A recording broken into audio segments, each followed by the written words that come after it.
Yes, it's good afternoon to you. It's 1 p.m. and it is time for the Skill Up Show. Welcome to the Skill Up Show. It is that time of the day where we come here to talk about parenting again. How we talk about parenting our young children, our preteens, and our just teens. All right, my name is Maribel Chima, and today we're going to be looking at how the social and emotional benefits of reading to your children. Reading aloud, body reading. These are various ways that you can read with and for your children, and we want to x-ray the benefits of doing these things. Many times as parents we think that everything teachers say, everything that coaches say, teachers say, is them just overdoing. But I promise you, dear parents, there's nothing like overdoing when it comes to the growth and development of your child. There is nothing like overdoing when it comes to the education of your child. We understand and we know how critical it is that children are given the right foundation, because we know that when the foundation is right, then children will thrive. When the foundation is right, then children will thrive. And this is why we are constantly, sorry. So this is why we're constantly emphasizing the need for the skills and all that our children need as early as possible. The skills that our children need, we are emphasizing and we are pushing for these skills to be introduced as early as possible. In this part of the world, we like to go to the party very late. We show up very late for everything. We show up late for parties. We show up late for work. We show up late for a lot of things. And so somehow it's become such a part of our lives that even when it comes to raising our children and skilling our children up, we show up late. But this is what we want to change. We want to change this narrative so parents can understand that prevention in every area of life is always better than intervention. If you are able to create, if you're able to prevent things, then if we're able to prevent things, then we don't have to run up and down the place looking for how to stop or how to change or how to correct or how to intervene when things have gone wrong. As I said before, my name is Maribel Chima, and I am the founder of the Parenting Through Mentorship Academy and PTM Resources. I'm also the proud matron of the Mastermind Circle, a peer mentorship and accountability group that we run for young children and preteens especially. If you're a parent of a child between 6 and 13, then this show is particularly for you, because in this show we help you focus, or we help you turn your attention to this group of children that usually we neglect without even knowing. All right, our children are toddlers once upon a time, and it's very easy for us to guide and guard them. When they are toddlers, it's very easy for us to give them instructions and they follow. All that you need to change their mind about something is a little goodie here and a little treat there, and they are back to they're back on track of doing the things that we want them to do. As they grow from that phase, they become 6 and 7. Our children have become more conscious by the time they are 7. All right, their actions are coming from a conscious place, not just from an unconscious place. Their actions are coming from the children trying to use all that they've absorbed, all they've learned in their environment, right, to construct the way that they do the things that they do, to make sense of the world around them, to make sense of the events around them, to make sense of to make sense of what's happening in their environment. All right, now during this phase the child is more in tune with their autonomy, so the child is beginning to get into that space where they are like, I want it like this because I want it, not necessarily because someone is forcing them. But even at this phase, because they are just getting into that place of autonomy, they're just getting there like gradually. So we still have children who listen to us. We still have children who We still have children who listen to us. We still have children who try, a bit to be defiant, or to say no at some point here and there. But it's not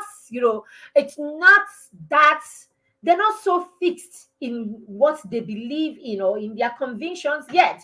Now, this is the point where, for you who is a cane, if you're a parent who depends on, hitting, beating the children, or yelling for the children to do things, at this point you can still hit and beat, and you will see what is seemingly a result. You will see them still, out of fear, do the things that you want them to do at this stage, right? Because autonomy is just setting in. They are just moving from that place where they depended on you completely, to a place where they are beginning to recognize that, okay, maybe, what I want also matters, and all of that.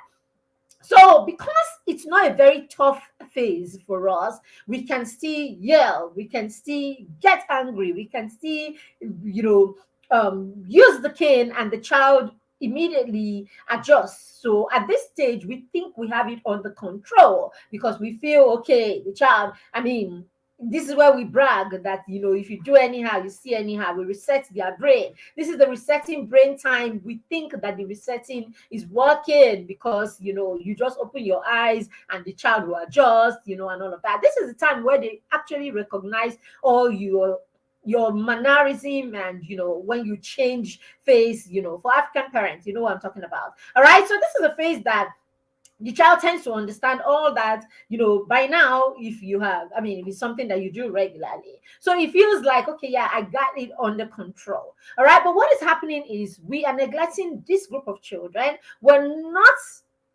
looking or taking the window of opportunity that we have at this stage of their lives, to begin to, fill in the things that we probably have missed in the first 5-6 years of their lives, where it was very critical. Skills were critical, habits were critical, learning things in the most authentic way was critical, and of course, some level of freedom was critical, having the child explore, having the child, explore their curiosity, allowing them, allowing them put their curiosity into use, and using that curiosity to solve problems around them in their environment.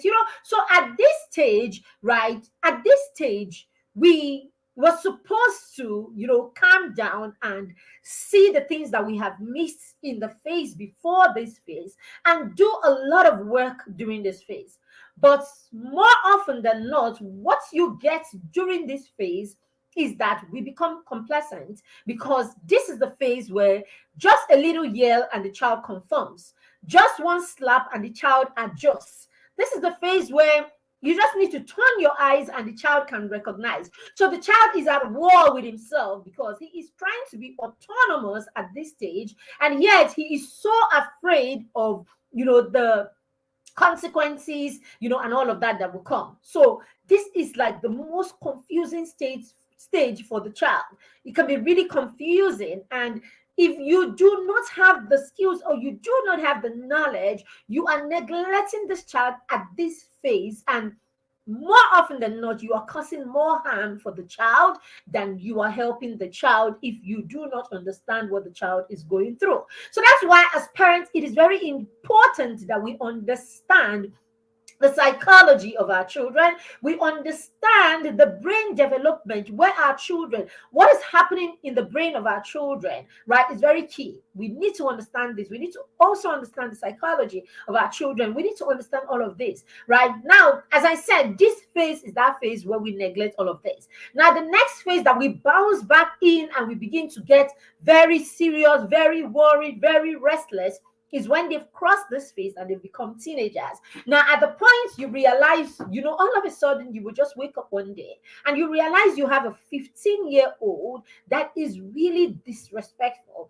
You have a 15-year-old that you've been called to school because the 15-year-old has gone overboard. The 15-year-old has probably punched someone, has bullied someone, has gone overboard, has, it's just all of a sudden, it's as if this child just changed. But no, the child didn't change. You weren't just paying attention, right? After the child turned 7, from 7 to about 12, 13, you just weren't paying attention enough. You were there concerned about concerned about them obeying you and then conforming to whatever instruction or whatever way that you have decided that they should go. So we are like that, and then all of a sudden the child is 15, and the child lets all loose, because at this point the child is wondering, why is it me? Why is it me? Why is my own different? How come my friends have their way? How come this?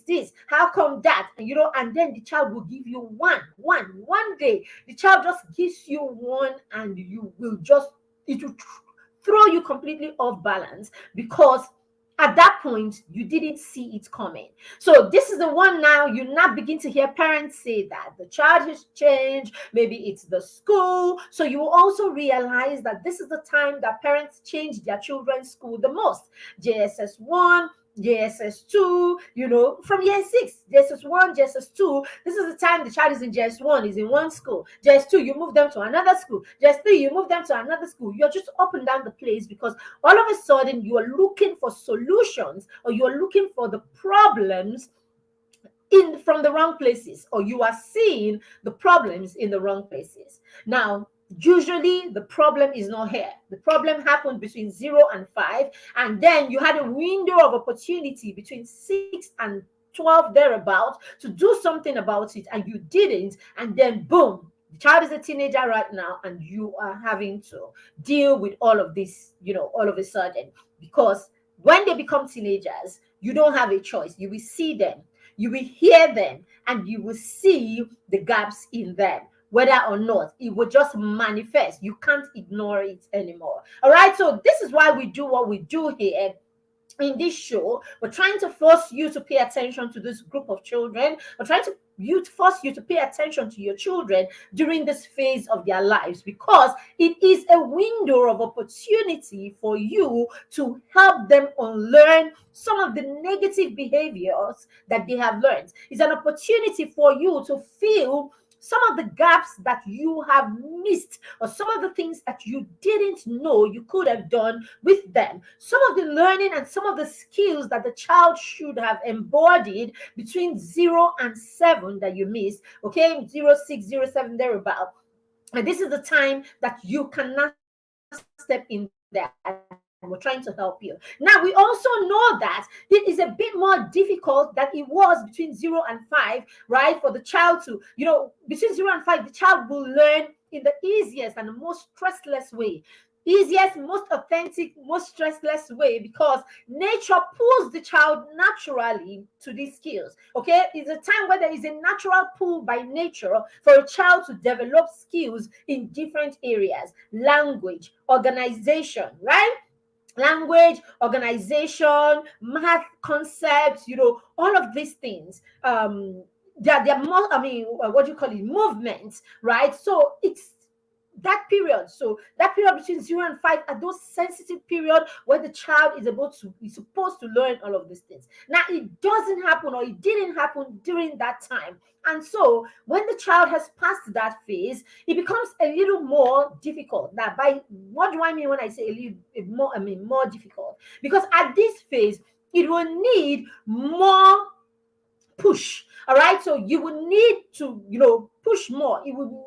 You will need to do more. You will need to be present more. You will need to push more. You will need to be more intentional. Okay. And most importantly, the child would need to be self-motivated. The child would need some level of motivation. The child must want it enough, or the child must understand why they need it for the child to learn at this stage. So talk about that typical case of, you can take the camel to the river, but you can't force it to drink, right? Now, this is what happens at this stage. Your child is really very conscious, and learning doesn't happen, in that stressless, without even thinking about it kind of way anymore. All right. But then again, because of the concept of plasticity, your child can still learn.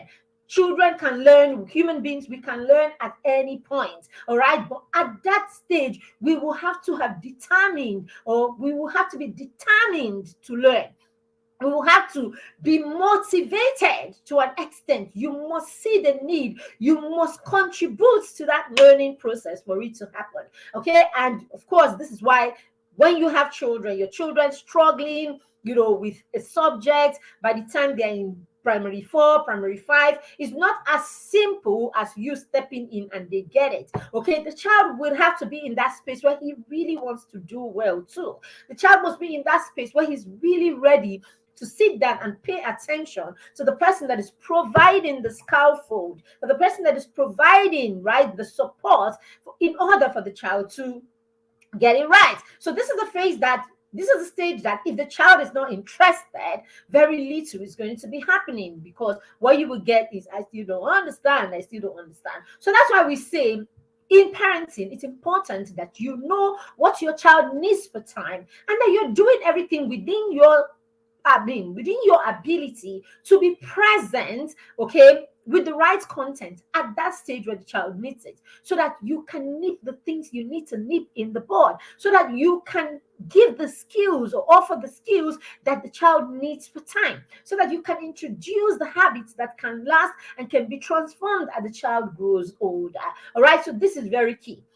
Now, this is why we do this, for this level. This is why we do this program, or this is why we have the skill of show. Okay, so you can see it is actually pointed to do something. It's actually pointed to skill up. All right, but we also know that more than skilling up, more than this 1 hour show that we come in here, we know that it takes more than just you listening to us for you to know what to do. Your child needs some hand holding.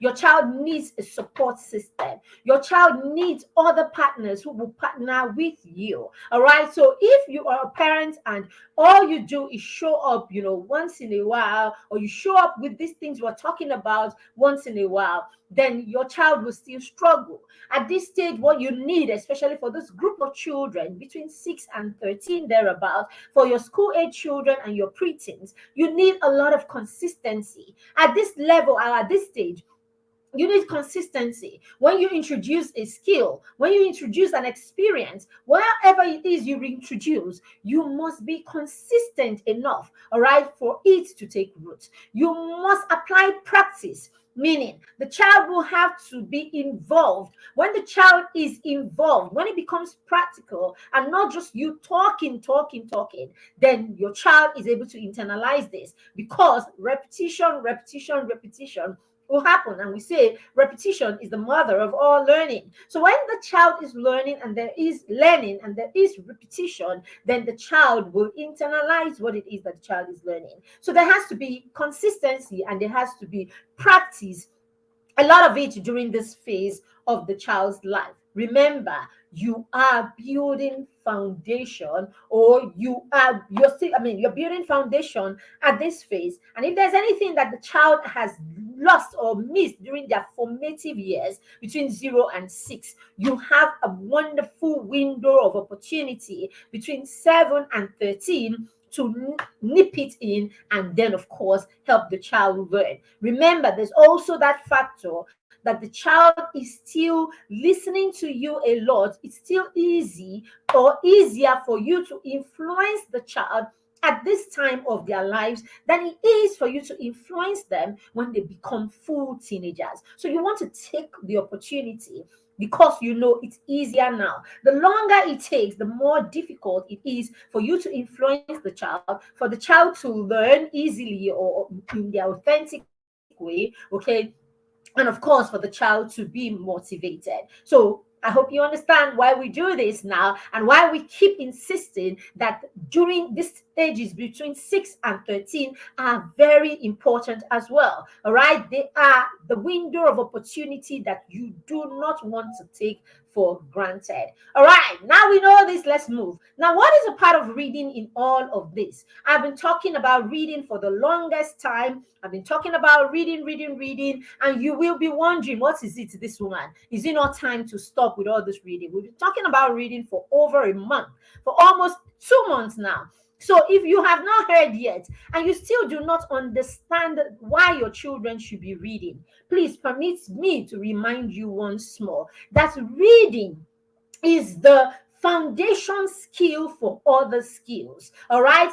Um, President Barack Obama actually said that reading is that first skill that you need to excel or to be successful in other skills. When we lock in reading or the love for reading in our children as early as possible, what we are doing is we are preparing them to be lifelong learners. We are preparing them to appreciate learning as a way of life. So this is part of why you want reading to be something that is in your something that is in your, that is big, or that is a priority in your toolbox as a parent. Okay, books actually play a crucial role in a child's social emotional development. It plays a huge role. It provides the tools for our children to experience the things, to experience the skills, or to gain the experiences that they need to navigate life easily. Yes, so reading is that crucial. It is said there isn't a single successful, there isn't a single successful person, all right, that you will speak to and you ask them to share the secret of their success that they won't say to you. Learning, lifelong learning. And most times they will refer you to reading books. So there is a wealth of knowledge that you get when the children acquire when they read books. Because reading will actually open their mind to knowledge. It will open their mind to the knowledge of the things around them. So if you want to teach anyone about something, the easiest thing to do is let them read a book about that thing. So it is said that books will take you to places where you have not been physically. It will take your imagination. It will take your mind. It will help you create a picture of the places that you have not been or the things that you have not experienced yet. So do you know that a book can be a whole experience for a child, for anybody at all? A book can be a whole experience because a book will actually create a picture of the experience that it's passing down to you. It will create a picture of a scene. It will create a picture of an event or a circumstance. Just by reading books, you are able to create that picture. For those who really read book, doesn't it feel, for those of you who read book, how does it feel? Doesn't it feel like you're in a movie? I don't know about you. When I am in a book, when I'm reading a book, I am like a film director. I am creating scenes after scenes in my head. Yes, that's what reading does to your children. It gets them to the place where they're able to create scenes after scenes in their head. They become creatives just by reading books. So there's something that creating does for you. It makes you confident when you're able to create something. Okay, for instance, you're a cook. That whole process where you come up with a recipe or a recipe that you put that recipe together, you put the ingredients together, and then you cook something, and that thing comes out well, and you have people, let's take it that you are a master chef, and then you have the best, the most prominent people eat your food and attest to the fact that your food is out of this world. Do you know the kind of confidence that does?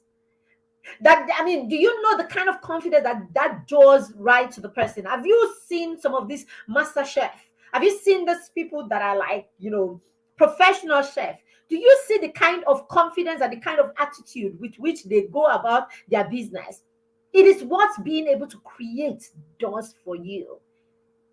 So you are creating. That's chef is creating and feels like a creative as much as Elon Musk feels creating all of the tech gadgets and tech inventions that he has created.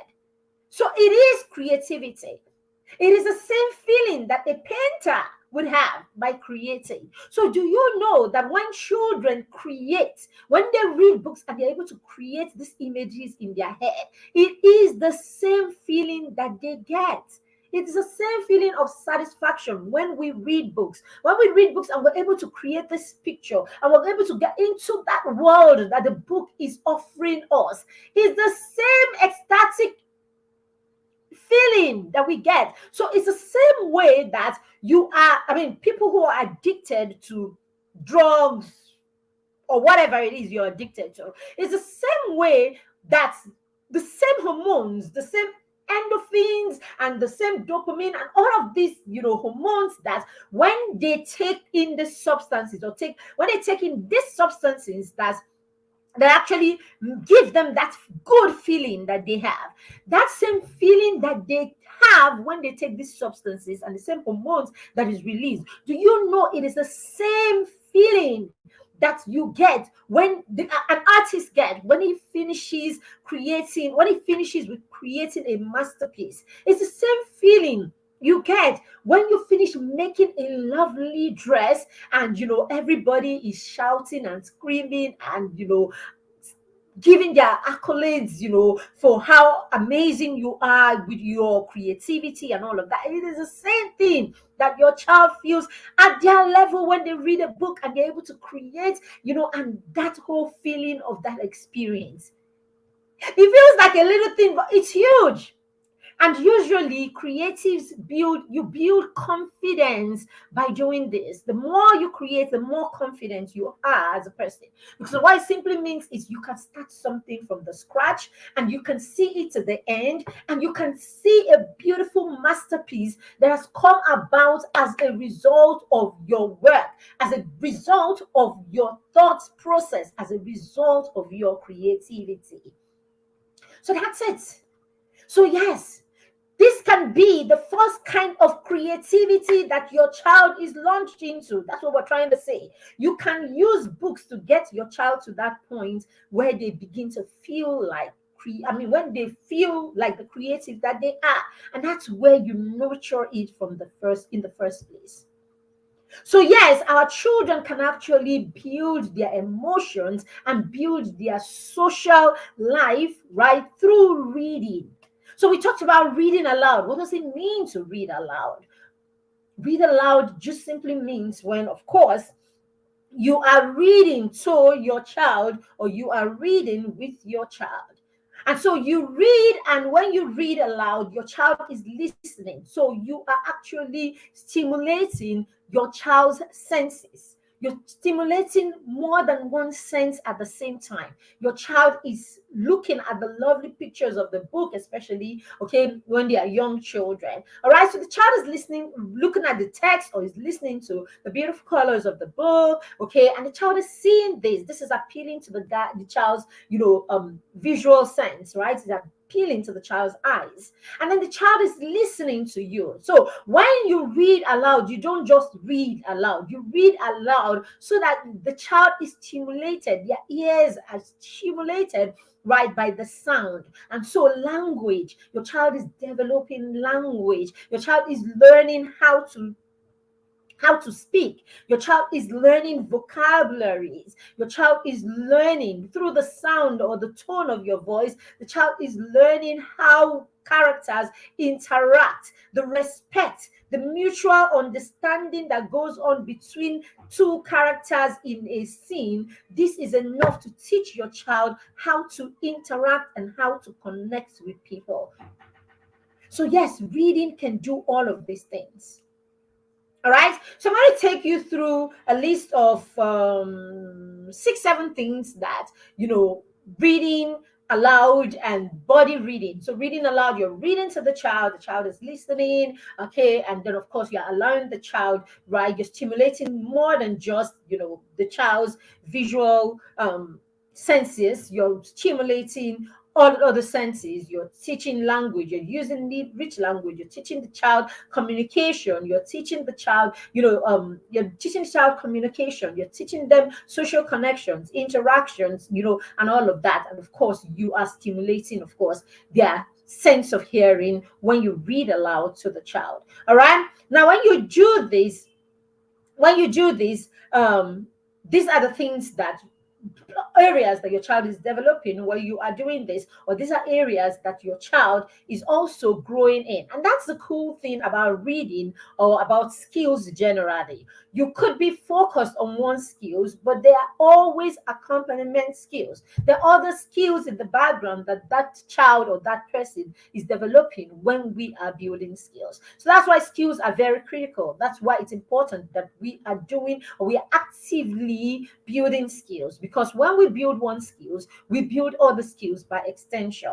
All right. So when you're building that skill, you're just reading to your child, whether it's read aloud or it's body reading. Body reading is when two people are reading together. All right. The two of you can read together, and then you share your perspective, on the character, the scene, the events in the story, and all of that. You infer together, and all of that. So when you do that, your body reading, okay, one person is reading to the other, one person is reading, or each of you are reading, and then of course you come and you have conversations about it. Like me and my friend, me and my buddy, all right? You just stay together and read together. So when you do all of these, there are all these benefits, and we're going to be talking about these benefits. Okay, so number one is empathy. Children who read books, children who are introduced to books, are also helped. I mean, they're while you introduce them to books and you get them to start reading, you read aloud to them, you body read with them, no matter how young they are. Okay, what you're doing is you are helping the child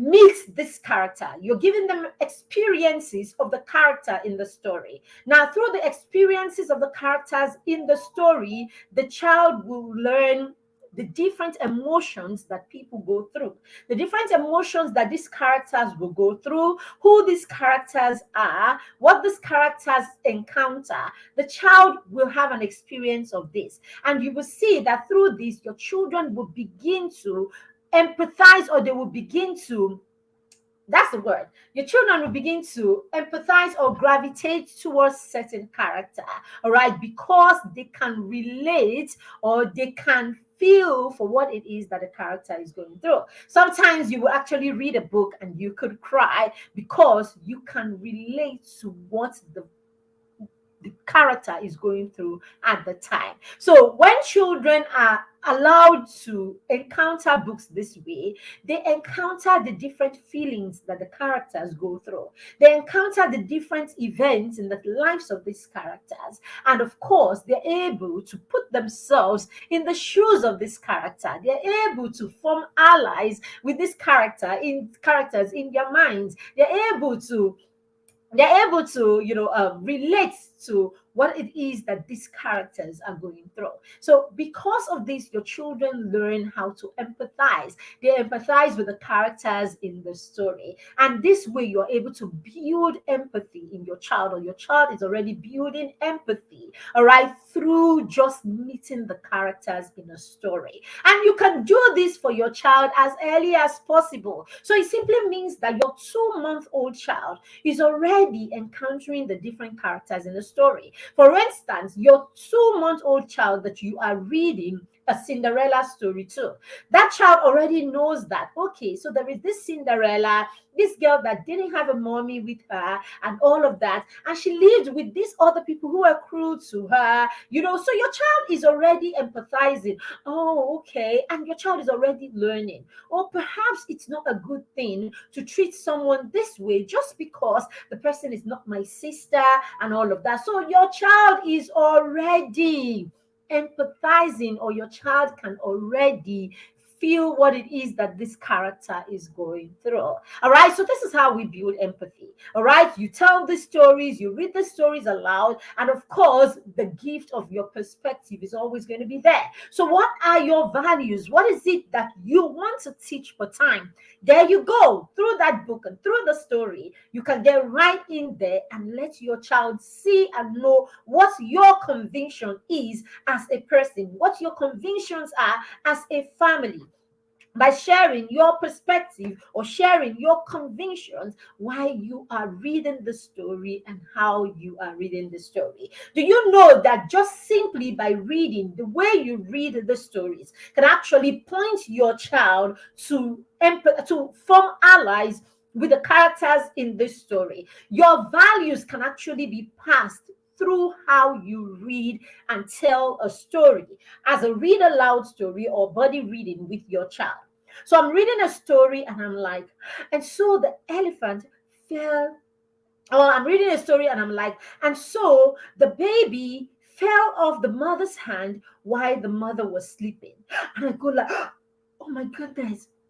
Just the way I go about telling the story is enough to point the child to the emotions that I am feeling, or the emotions that I am aligning or becoming an ally to.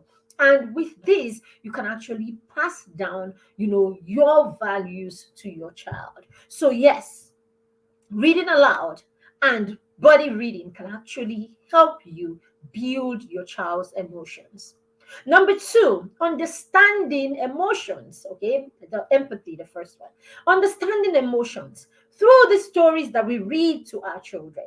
We help our children meet different, we introduce them to different kind of emotions. We introduce them to sad feelings, happy feelings, excitement, longing. You introduce them to different, an array of emotions through books. And that's the cool thing about book. Because books, you can actually think that, okay, my child, I don't have to read book, I don't even like books and all of that. Okay, but I'll be talking to my child. The thing is, you just speaking to your child, you cannot cover the amount of emotions, right, that a book or various books will cover. So that's a good thing. When children read books, when your children read books, when you read books, you have the gift of various characters, different published, different books and different characters, different genre, different style of writing, different books. Do you understand?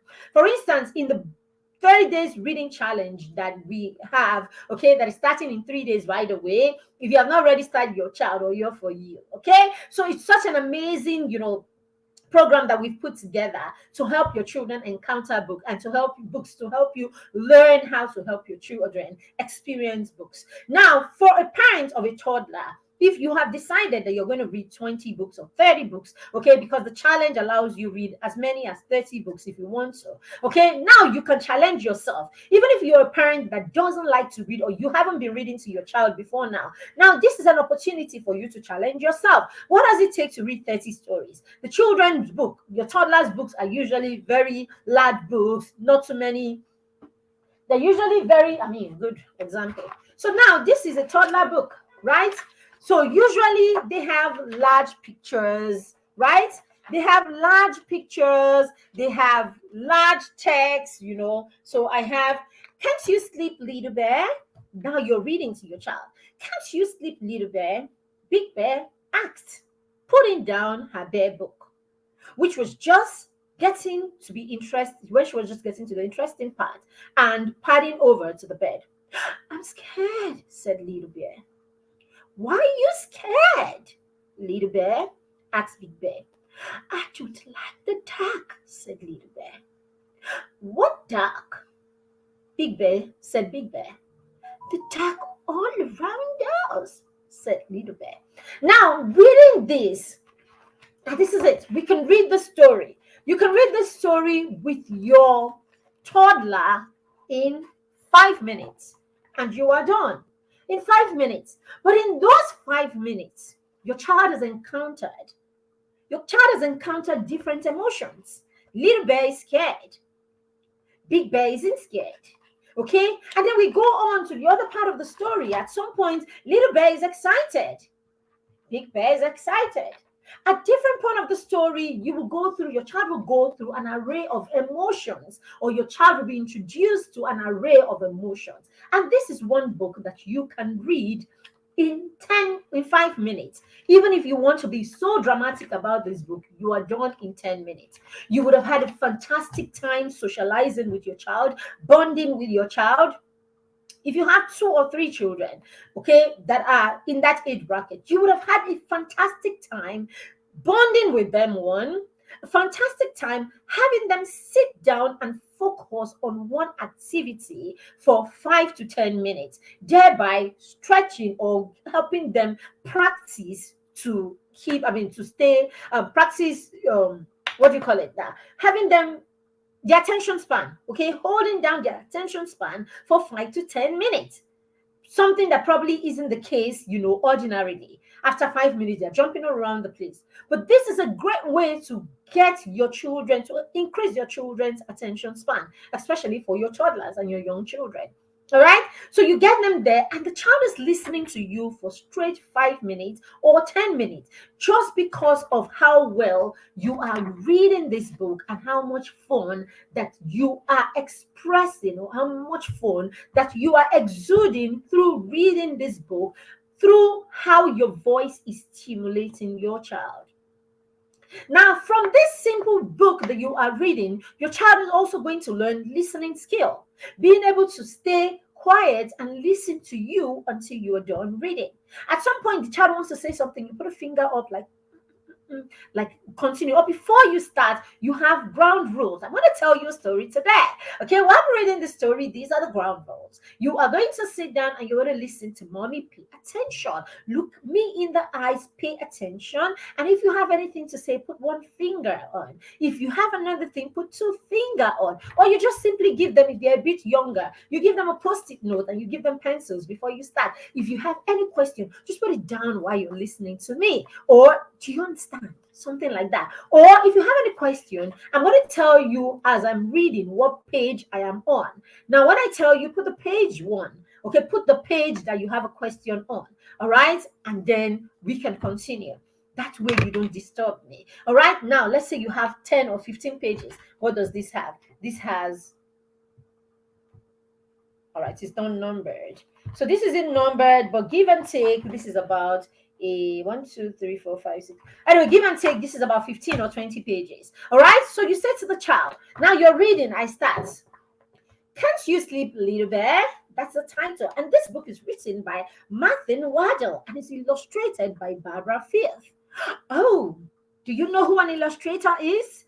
I get to tell the child. Now the child is learning and he's knowing who an illustrator is. My 2-month-old baby. I'm talking to my 2-month baby like this. I'm talking to my 4-year-old baby like this. My 1-year-old baby like this. And so I am giving them rich language. I am building their vocabulary. I am teaching them and I am showing them how we speak in our home. Do you understand? I want to read this book in Yoruba. I'm going to go ahead and read it in Yoruba. Or I'm going to get a Yoruba book. And through the book, I'm going to read how it is that my child should sound, how Yoruba sounds and all of that. It could be any book at all. But basically what I'm saying is there's so much you can pass down through a simple book. Okay, so my child already has heard what an illustrator is. He has heard about an illustrator when it was 2 months, 3 months, 6 months, 8 months, 1 year, 2 years, 3 years. So do you think that when this child goes to goes to a nursery school, or when he goes to a play group, or, if you take the child early, do you think that when this child goes to school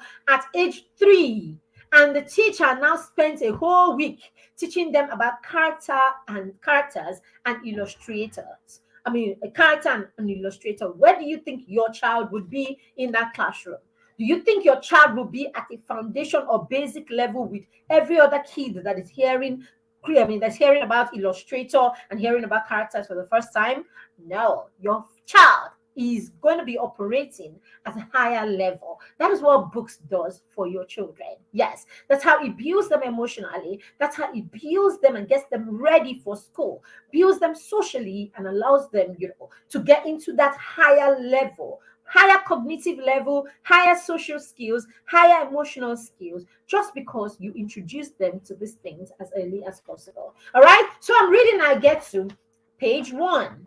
And then I read what is on page 1. Once upon a time, there were 2 bears, Big Bear and Little Bear. Big Bear is the big bear, and Little Bear is the little bear. They played all day and in the bright sunlight. When night came and the sun went down, Big Bear took Little Bear home to the bear cave. And look at that. Isn't that beautiful? You are doing this with your child. Page 2. Now, remember, you have said to the ones that are sitting and listening to you, your 3-year-old that is always up and down the place, your 4-year-old, the fact that they have a post-it note in their hand is enough fun for them. All right. So before you know it, they will take and they will write on the pencil. Two, right? Two, I don't understand. There's something in two that I want. All right. And then you read number four, they write four. Now they are not interrupting you. They are learning to follow instructions. They are learning to listen. And so they listen to you. Now, when you're done with the story, so where did you have where do you have any concern from? So I can go back and we can look at it together. So this is how you're teaching your child to listen. Okay. You are also teaching your children to give you feedback. All right. When you give them that post-it note and the pen and you say, tell me as you're listening what you're doing, you're teaching the child how to give you feedback. You're teaching the child how to ask questions. You're teaching the child how to follow and reference what it is that they need you to repeat. So you see all the skills. When you do this, you're teaching your child how to communicate. You're teaching the child how to build social skills, communicating respectfully, not interrupting people when they are talking. You're teaching your child all of this. Listening skills, these are all social skills. You're teaching them listening skills. You're teaching them when to speak, knowing when to speak. All of these skills going on simply because you have introduced your child to read aloud and body reading. So you see what we're talking about.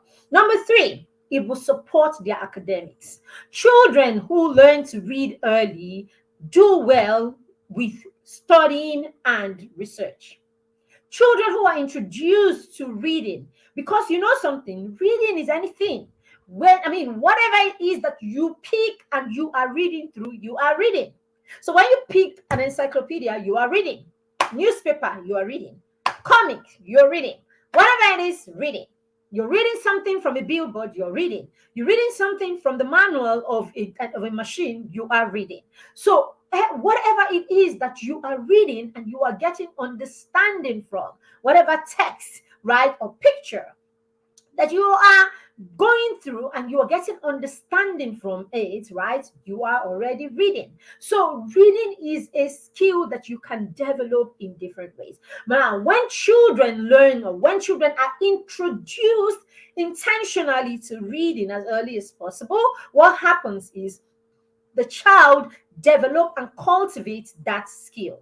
Now, the thing about that skill is it is a lifelong skill, because if that skill is internalized early and the child cultivates that skill, meaning your child can actually pick something to read, not because they need to give back that thing to you, not because they need to use it to sit for some standardized exams, not because they need to pass an exam, not because they will get into trouble for not reading. They pick that item and they read because they want to know. So your child is reading for knowledge. Your child is reading to gather information.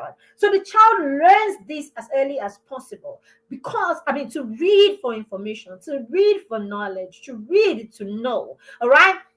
And this is how your child is introduced to books. Read to know, read to learn, read to understand, read to, do you understand? So what happens is this becomes the basis for reading for your child. Knowledge, information, understanding of their world and understanding of whatever it is that is they're reading about. So if this is it, it's really simple. When the child goes into school or the child gets to school, where the child is now learning learning, and as part of that learning, the child is going to sit for,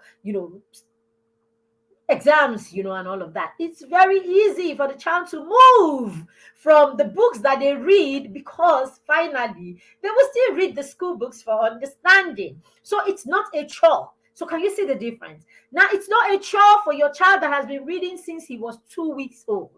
All of a sudden he's in year 3, or all of a sudden he's in year 10, or he's in year 6, or whatever class. It's simple. He's just going to read that textbook for knowledge again. He's just going to read that textbook because he wants to know. He's going to read that textbook as a way of getting information.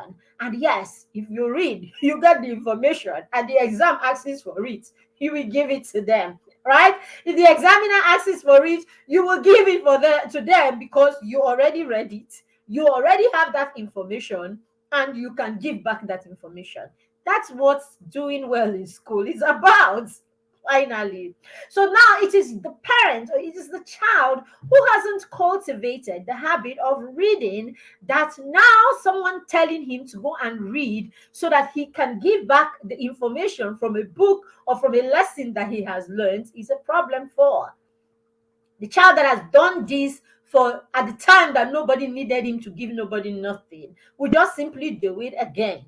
And so it's easy for your child to move or gravitate from just reading for enjoyment to reading to tell. I mean, for the child, it's just simple. The difference is, when I read this time, I will have to either retell it or write it down for someone to read it. So either way, it is just fine. So that's it. So that's why you see some of the children, that's why you see some of us don't sweat these things. Don't sweat it. Our son was writing, how many exams recently? He wrote a series of mock exams, and of course, he wrote the Cambridge checkpoints for year 9, junior Cambridge, and then, of course, he wrote WAEC, what is it called? BCE, right? BC or Becker or whatever they call it. And then he wrote all of these exams, and this house, nothing was shaking. As in, he's not a boarding student, he's a day student, but he didn't make, it was like any other thing. The only difference was the school sets, Saturday as a day for extra learning, and of course it was compulsory, so he had to go, as the school's extension program, to cover all, because they were writing to major exam, an international exam, and a national exam. Apart from that, nothing. I didn't have to be a part of any part of it. I didn't have to study. Nobody had to study with him for one day. Nobody had to create a timetable for him. It was just simple. Okay, so what are the extras that you're going to do for you to write these exams? That's the question that we asked him. What is the plan for the exam? You have 2 major exams, one national exam and international exam. What are your plans for it? How do you plan to attack this, new challenge? Because of course we're big on planning, right? So what are your plans? And then he goes, okay, I'm going to wake up at so and so time. I'm going to wake up at 4 a.m. in the morning. I'll read from 4 to 5 a.m. or 4:30. I'll read from 4:30 to 5:30. Then I get ready for school, and all of that. Go to school, do schoolwork, come back. I'm going to try and get into bed, come back from school. I'm going to study for an hour when I come back from school, and then do my homework from school. And then I will make sure I go to bed by 8:30 thereabout. So that's it. All he needed to do was create a plan for this, to execute this new project or this new target that he had. And that's it. He created his plan, and then he wrote. Now, that plan did not include that he will come back home and will not have to eat. Will not have to do what we needed to do at home. He still included that he came back home and made lunch. He still included that he came back home and ironed, if he needed to iron. Over the weekend, he irons for the entire weekend for he and his sister, and then every other thing that he needed to do, he did, because it was just another thing happening in your life. Nothing was ending. Nothing was. Do you understand? So at the end of the day, we were not surprised when the results came. It was the goal. And so the result was the goal. And the goal was the goal. And the goal was achieved. Period. Because there is a plan, and because there is a foundation that was enough to deliver the goal that we had. There was a foundation to deliver what it is that we had. So the foundation was enough. We trusted that foundation because we know the foundation that we have created. All right. And that foundation can be created well with books. Introduce books, it's part of how you create that foundation. And so the foundation that we created many years ago between 0 and 6 was enough for us to have him write an international exam and a national exam at the same time and go to sleep knowing that he will hit his goal and hit the target. And exactly how he wanted it. The goal he set was what he delivered. Period. And so that's it. So when we do this, it will support their academics. All right. Reading aloud to your children, introducing your children to book, reading aloud, body reading will also help you bond as a family. I said that already. It will help you bond as a family. It starts with a simple bedtime stories every night, every afternoon, or whatever it is. Bedtime stories are nice. All right. Whether you get to read at other times, just create a routine or a ritual that is called bedtime stories. My daughter is 9 years old and she still insists that you read her a bedtime story every night because that's what she knows. So out of 7 days, she will get a bedtime story, maybe 5 times. When I'm too busy, I'm like, I better go and sleep today now. In my head, all right, mommy will be out. So sometimes, when she doesn't get, but you will see her when she's about to wind up for the night. You will see her come here or go to her room or go to the library in the living room and pick one of her books, and she's like, "Can you read this to me?" The other day, oh my good daughter, the other day we were preparing for the reading challenge, and we were shooting, right? And I had some little kids, some of our friends, and their kids around, and one of them took my daughter's little, as in one of her first books. Right, so one of her books, one of these books, my daughter reads like full chapter books, 200, 250-page books right now. Okay, but a child came and took one of her little books like this, and my daughter won't give it. I didn't get it. She was like, "Mommy, this is as in this book is part of my childhood. I love and I remember this book through and through. I can't give this one. I can give him other ones, but I can't give him Mr. Wrinkle. I can't give him Mr. Wrinkle. The book is exactly like this. Level one book. My daughter didn't give that book. There was nothing. I mean, of course, we have learned, not to over push. It's a book. She can give if she wants to. Do you understand? So that's it. So very, very primary that we understand the thing that books can do to our children. The next one, it will build their imagination and creativity. Yes, the more you read to your children, the more you introduce your children to books, the more you make books a part of your children's life, the more you are expanding their ability to create from scratch, their ability to imagine things. Books will help them create pictures in their heads as they read. And this is it. You start by using the book to create pictures in their heads. They will take it from there and they will create their own pictures. My son is writing a book right now. I've not seen one word, one line of that book. I have not seen how that book came about, how that book started. None of us was a part of it. It just happened. He gets to school really early every morning. And this was when he started writing this book, when he was preparing for Cambridge exam, Cambridge checkpoints, and WAEC.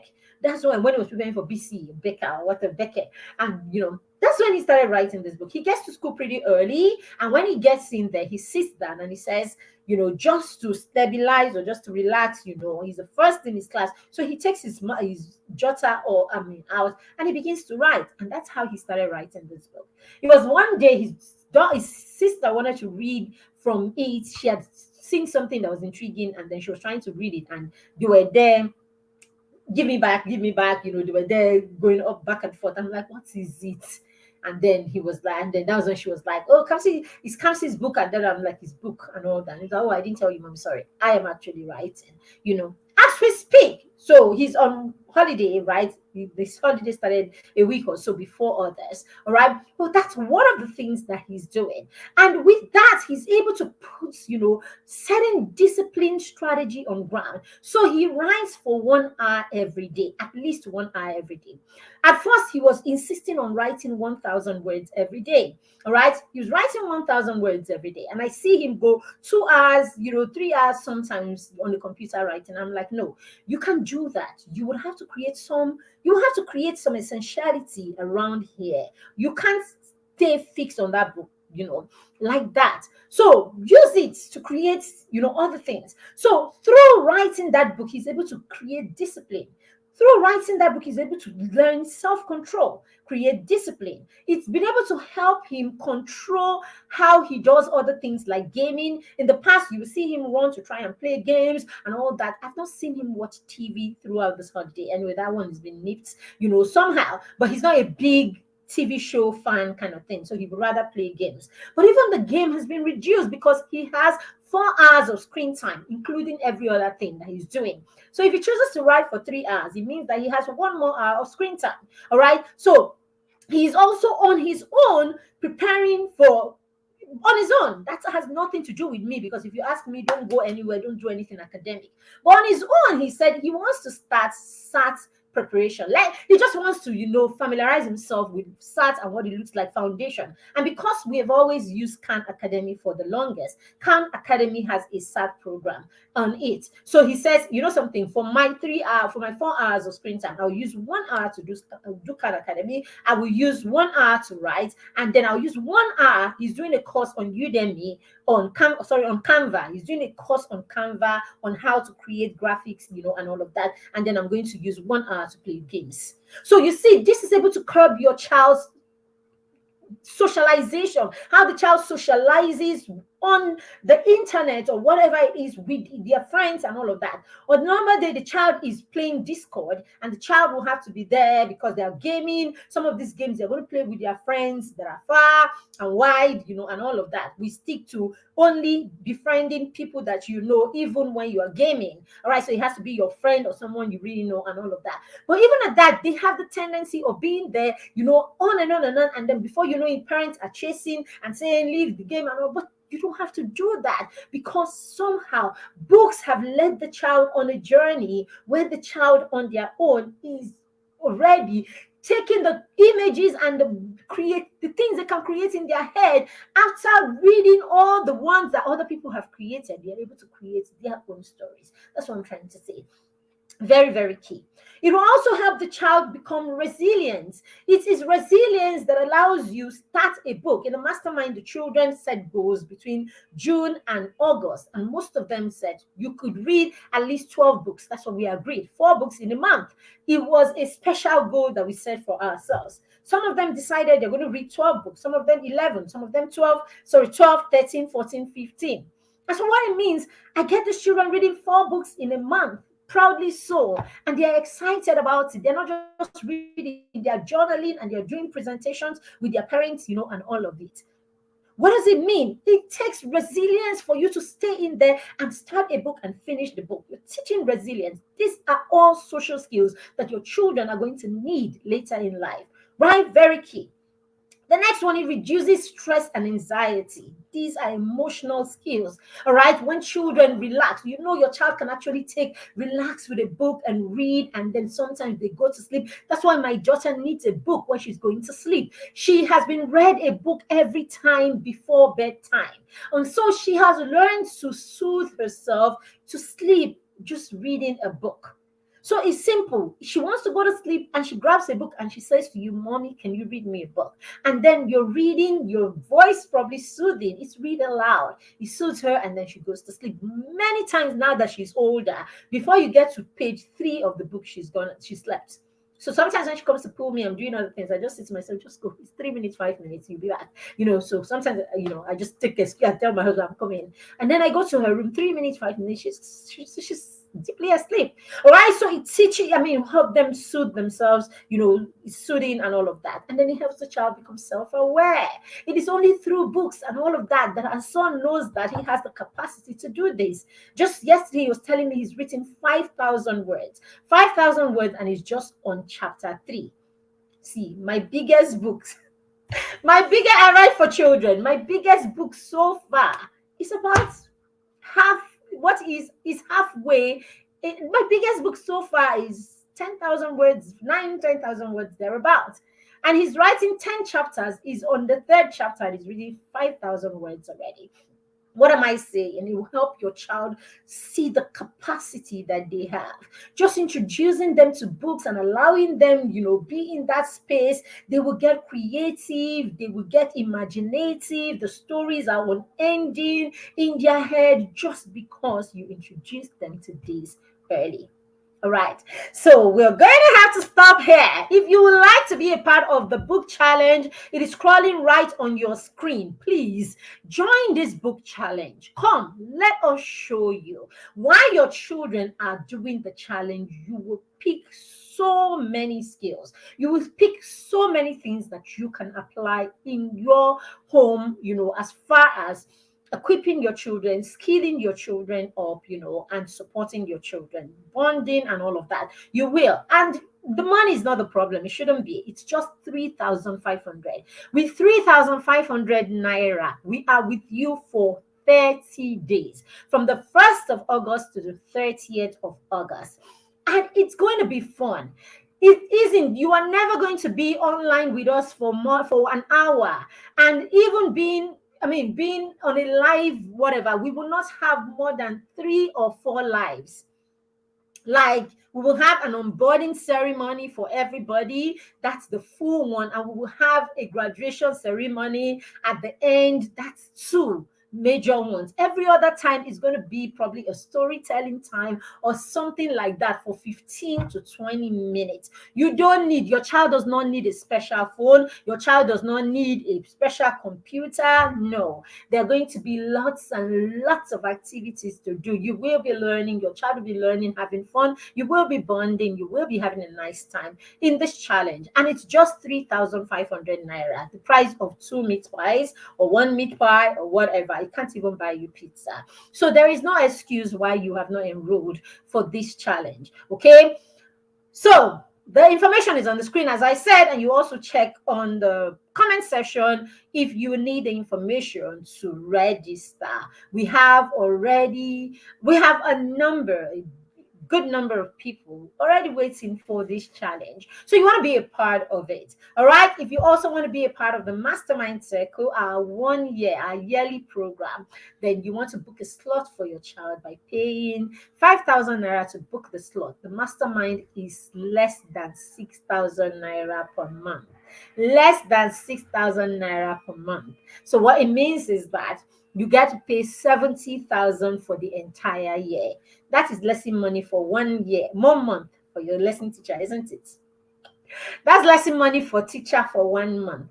That is lesson money for some lesson teachers for less than 1 month.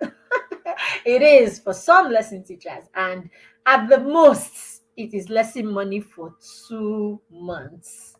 That's what we would be doing. That's what we will be charging you to be with your child for an entire year. And when I say entire year, I'm talking of an entire year of mentorship, deep mentorship, an entire year of learning across areas, academic. We have 9 focal areas: academics, self-management, home management, skills and talents. By the time your child comes in, your child will define what their superpower is, and we will help them turn their hobbies into skills by making sure that we are pointing them and pushing them to it over and over again. Your child will be so pumped up, so motivated by his or her peers and by me, the matron, that your child would be on their way to achieving so much on their own. We will be developing their academics. We will be helping them develop themselves in their spiritual life, financial skills. I am with your child every day for 365 days for just 70,000 naira. Run and pay before we change our mind. All right, parents, you can book a slot with just 5,000 naira and pay from now till we begin in September. All right, thank you very much. Will you list the names of the books for them? So no, that's the thing about the challenge. We have books that we recommend. We have books for parents who don't know what their children should read. We have books when you come into the challenge. We have vendors that you can buy the books from. We have people that you can reach out to. Okay, I have my new books that are coming that we're going to be reading during the challenge, but you are not compelled. Apart from my new books that we would, encourage you to get so that the children can, because the children will review books also. Apart from those 2 books, we don't have any other book that were compelling. So your child would actually challenge themselves to the number of books that they want to read. We will know this number. We will hold them accountable to read this number of books. Okay. And then those books have categories. We have categories of books that they must read: spiritual book, African books, leisure, fiction, right? So non-fiction, fiction, and then an African book. We will make sure, and a spiritual book. We'll make sure they touch on different genre of books, basically. But apart from that, your choice, your books, and all of that. So yeah, it's just a beautiful experience. All right, so thank you very much. We're 9 minutes into the next hour, and that's not the goal. So if you'd like to be a part of any of these programs, please just comment in the comment section, and the team would reach out to you.